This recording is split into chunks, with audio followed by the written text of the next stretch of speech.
اس وقت فرش گیتی پر بسنے والا مسلمان کہیں بھی آپ کو ایسا نظر نہیں آئے گا جو بے چین نہ ہو، جو بے قرار نہ ہو،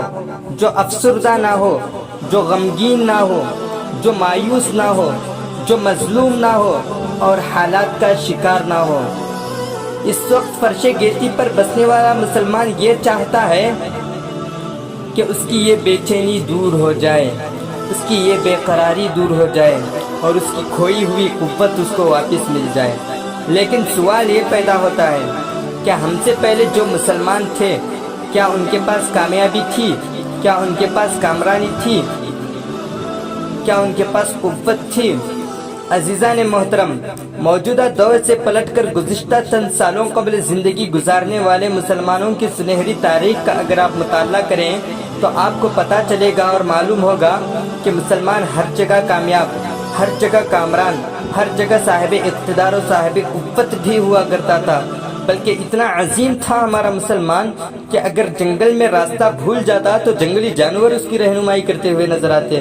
اتنا عظیم تھا ہمارا مسلمان کہ جنگل کا راجہ شیر بھی ان کی سواری بننے پر مجبور ہوا کرتا۔ اتنا عظیم تھا ہمارا مسلمان کہ وہ فرش پر بیٹھ کر کے عرش کی خبریں دیتا ہوا نظر آتا۔ اتنا عظیم تھا ہمارا مسلمان کہ سمندر کی موجوں کو چیر کر کے اپنا راستہ بناتا ہوا نظر آتا۔ لیکن کیا بات ہے، اس وقت پوری دنیا میں مسلمانوں کے علاقے سے، مسلمانوں ہی کے زبانوں سے کچھ آوازیں اور کچھ صدائیں بلند ہو رہی ہے۔ آج کا مسلمان جب کبھی ہندوستان کے اندر یا برما کے اندر یا فلسطین کے اندر مظلوم کی داستان کو دیکھتا ہے یا پڑھتا ہے یا سنتا ہے تو بے چین و بے قرار ہو کر، مضطرب و مضمحل ہو کر یہ کہتا ہوا نظر آتا ہے، آخر کیا بات ہے؟ اللہ کو ایک ہم مانتے ہیں، رسول اللہ کو اللہ کا آخری پیغمبر اور آخری نبی ہم مانتے ہیں، قرآن مقدس کو خدا کی آخری کتاب ہم تسلیم کرتے ہیں، لیکن باطل جس طرح چاہتا ہے مسلمانوں کو دبانے کی کوشش کرتا ہے اور مسلمانوں کی لاشوں کو خون میں تڑپتا ہوا چھوڑ دیتا ہے۔ آخر اللہ کی مدد، اللہ کی نصرت اور اللہ عز و جل کی طرف سے تائید غیبی ہمیں کب میسر ہوگی؟ اللہ عز و جل کی طرف سے تائید غیبی ہمیں کب میسر ہوگی؟ یہ ایک سوال ہے، ایک کوشچن ہے جو اسکول اور کالج میں پڑھنے والے طلباء اور عام سنی مسلمانوں کے دل و دماغ میں پیدا ہو رکھا ہے۔ رب قدیر جل جلالہ کو اپنی مدد پہنچانے کے حوالے سے کنڈیشن رکھی ہے، ان لوگوں کو مدد پہنچانے کے حوالے سے جنہوں نے اللہ کو رب مانا ہے، جنہوں نے حضور کو اللہ کا آخری نبی مانا ہے اور جنہوں نے قرآن مقدس کو اللہ کی آخری کتاب تسلیم کی ہے۔ رب قدیر ان کی مدد فرمانا چاہتا ہے، رب قدیر ان کی نصرت فرمانا چاہتا ہے، لیکن قید لگا رکھی ہے، ان تنصر اللہ ینصرکم، اگر تم اللہ کے دین کی مدد کرو گے تو اللہ تعالیٰ تمہاری مدد کرے گا۔ قابل قدر میرے بزرگوں اور دوستو، اللہ عز و جل کے دین کے سلسلے میں ہمیں اپنے قدم کو آگے بڑھانا ہوگا۔ دعوت دین کے سلسلے میں ہمیں محنت و مشقت کرنی ہوگی۔ عزیزان محترم، آج کا مسلمان مدد کے سلسلے میں پریشان تو نظر آ رہا ہے،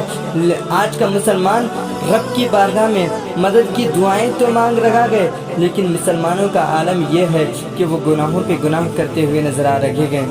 بدکاریوں پہ بدکاریاں کرتے ہوئے نظر آ رہے ہیں، اللہ اور اس کے رسول کے حقوق کی پامال کرتے ہوئے نظر آ رہے ہیں۔ میں پورے یقین کے ساتھ کہتا ہوں، رب قدیر جل جلالہ کا وہ بندہ جو اپنے وجود کو سنت رسول کے سانچے میں ڈھال دے